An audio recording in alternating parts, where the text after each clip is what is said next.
बहुत बहुत स्वागत है दोस्तों आपका आज के यानी 9 जून 2022 के मार्केट एनालिसिस के वीडियो में। चलिए दोस्तों देखते हैं आज का क्या डेटा है और कल बाजार किधर जा सकता है।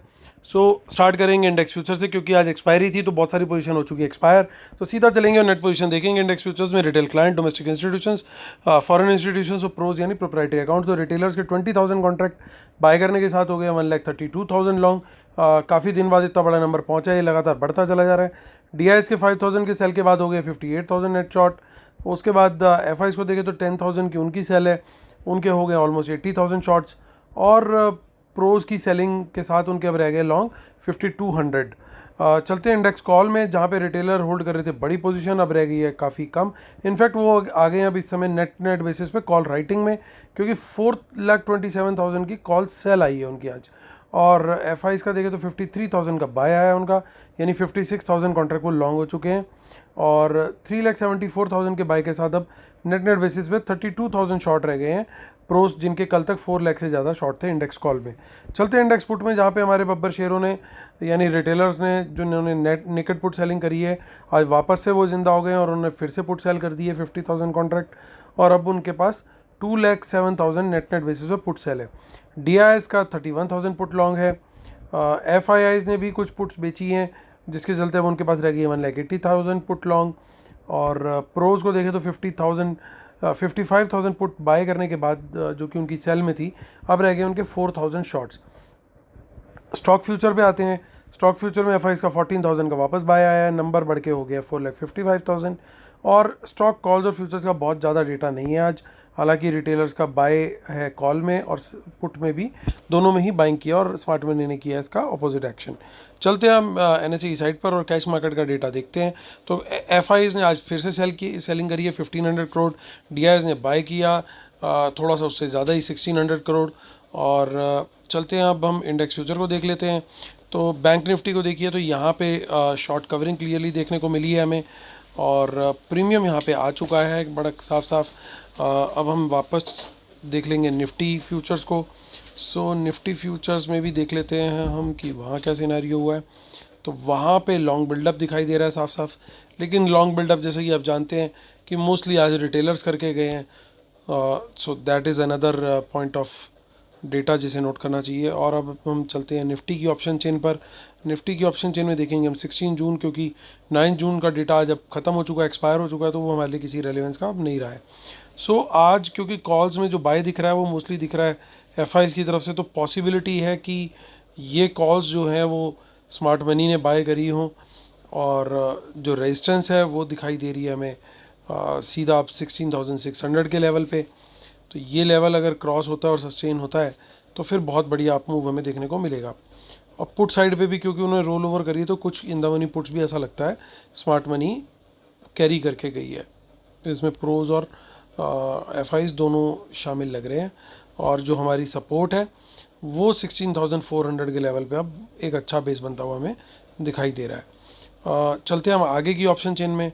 और यानी नेक्स्ट वीक 23 जून, उसमें कुछ खास हमें डेटा नहीं दिख रहा है। अब चलते हैं वापस हम और मंथली ऑप्शन चेन चेक करते हैं, उसके बाद सीधा मूव करेंगे बैंक निफ्टी की ऑप्शन चेन की तरफ।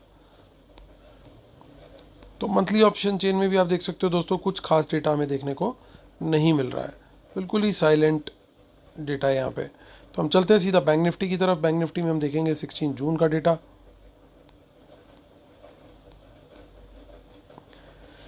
सो अगेन बैंक निफ्टी में हमें इन द मनी कॉल्स दिखाई दे रही हैं बड़ी साफ साफ। तो पॉसिबिलिटी है कि अगर ये लेवल सस्टेन हो गया 35,000 का, तो बाज़ार में मोमेंटम जो है वो वापस आता हुआ दिख सकता है, क्योंकि अगली जो रेजिस्टेंस दिखाई दे रही है वो दिखाई दे रही है 35,700 के लेवल पे, जहाँ पे बड़ी कॉल राइटिंग हुई है। उससे पहले बड़ी कॉल राइटिंग नहीं दिख रही है। अब यहाँ पे पुट में भी इन द मनी बाइंग हुई है, तो यानी कहीं ना कहीं स्मार्ट मनी दोनों तरफ खड़ी हुई है। हालांकि कॉल साइड का थोड़ा सा पलड़ा भारी है as compared to put side. और पुट साइड पे हम देख सकते हैं जो सपोर्ट है वो 35,000 का लेवल बड़ा क्रूशियल है। उसके बाद सीधा ये लेवल 34,500 पे जाके रुकता है। चलते हैं हम अब 23 जून, जहाँ की उम्मीद कम है, क्योंकि बैंक निफ्टी का डेटा आगे की ऑप्शन चेन में कुछ खास दिखाता नहीं है जनरली। तो बिल्कुल वही है सिचुएशन कि वहाँ पे कुछ खास नहीं दिख रहा है। और अब हम देख लेते हैं 30 जून यानी 30 जून। जहाँ पे बिल्कुल घनघोर सन्नाटा है जिसे हम कह सकते हैं, क्योंकि कोई वॉल्यूम, कोई लिक्विडिटी कुछ दिखाई नहीं दे रहा वहाँ पे हमें। चलिए अब चलते हैं हम डिस्क्लेमर और रूल्स, इनके बिना हमें सेटअप फॉलो नहीं करना है। और जो लोग ज्वाइन कर रहे हैं दोस्तों, उनको लाइव ट्रेड्स मिलने शुरू हो चुके हैं ऑलरेडी। आप अगर आज एनरोल करेंगे तो आपको आज से, यानी कल जो ट्रेडिंग स्टार्ट होगी, इमीडिएट बेसिस पे आपको मेरे ट्रेड्स मिलने शुरू हो जाएंगे और 2 महीने तक मिलेंगे वेबिनार के अगले 2 मंथ तक। सो आज ही एनरोल करने के लिए मुझे मेल कर सकते हैं midhamijawaan@gmail.com पे। तो चलिए दोस्तों करते हैं कंक्लूड। तो दोस्तों इतना अच्छा मोमेंटम आया, सारी चीज़ आई, पर उसके बाद भी ये मान नहीं रहे मेरे दोस्त जो FIIs हैं, और ये लगातार शॉर्ट्स अपने बढ़ाते चले जा रहे हैं। और हालांकि इन्होंने कॉल्स में बाइंग करी और ऐसा लग रहा है कि कुछ कॉल्स की बाइंग जो है वो इनकी इन द मनी है, बड़ा साफ साफ लग रहा है ये। क्योंकि आज जो सेलर था, रिटेलर्स तो मोस्टली सेलर था, तो चांस बड़ा कम है कि वो in the money call carry करके जाए जब आज वो ओवरऑल बेसिस पे सेलिंग में है। तो FIIs और प्रोज की बाइंग लग रही है, तो ये लोग बायर ज़रूर possibly in the money calls में हो सकते हैं। अब प्रॉब्लम कहाँ पे है? प्रॉब्लम यहाँ पे है दोस्तों कि ओवरऑल डेटा के अंदर कहीं इतनी ज़्यादा कोई खास दिक्कत नहीं दिख रही है। मेन इशू जो दिख रहा है वो दिख रहा है एक तो रिटेलर्स की पुट राइटिंग का, और दूसरा इंडेक्स फ्यूचर लॉन्ग का। तो ये जब तक पोजीशन इनकी हल्की नहीं कराई जाएंगी, ये बाज़ार को ऊपर बहुत बड़ा मूव आना थोड़ा सा मुझे टफ लगता है। But anything is possible. Data देख करके ब्रॉडली बायस जो है वो अभी भी ऊपर की साइड का ही है, लेकिन पहले मॉर्निंग में एक शेकआउट हमें मिल सकता है। अगर वर्ल्ड मार्केट थोड़ा सा ऊपर नीचे हुआ तो एक शेकआउट थोड़ा सा दे करके उसके बाद ही ऊपर ले जाने की कोशिश करेंगे। इतना इजी सीधा ऊपर ऊपर बाजार जाना या कोई बड़ी गैप अप का एक्सपेक्ट करना, वो थोड़ा सा मुझे टफ लग रहा है। ऑल्सो कंसिडरिंग कि इस समय जब अब मैं वीडियो बना रहा हूँ तो SGX जो है वो 100 पॉइंट से ज़्यादा नीचे चल रहा है। तो इसका मतलब अगर यही ट्रेंड कंटिन्यू रहता है तो कल भी बाज़ार अगर उसके आसपास खुलता है तो बाज़ार थोड़ा सा और नीचे सप्रेस रहेगा, ताकि रिटेलर्स को यहाँ पे और यहाँ पे फोर्स किया जाए कि वो अपनी पोजीशंस को स्क्वायर ऑफ करें। तो वो जब पोजीशन स्क्वायर ऑफ होती हैं, वो छोड़ेंगे इन पोजीशंस को, उसके बाद फिर बाज़ार को ऊपर ले जाने का प्लान बन सकता है। तो दोस्तों पहला ट्रेड अगर वर्ल्ड मार्केट नीचे की तरफ हुई तो मैं पहला ट्रेड शॉर्ट साइड का लेना ही प्रेफर करूँगा, और उसके बाद थोड़ा साइडवेज और कंसोलिडेशन एक्सपेक्ट करके वापस से मैं जो एक्सपेक्ट करता हूँ इसी तरह का एक यू शेप मार्केट बन सकता है दोबारा से कल भी। और अगर बाय एनी चांस अगर ये कुछ इस तरह का बन करके दोबारा ऐसे नीचे ही चला गया तो उसके लिए मैं प्राइस एक्शन और डेटा जो इंट्राडे का डेटा होता है वो दोनों वॉच करने बड़े ज़रूरी होंगे कि सेकंड हाफ में बाज़ार किधर जा रहा है। तो उस चीज़ को ध्यान में रख करके अकॉर्डिंगली ट्रेड लेने पड़ेंगे।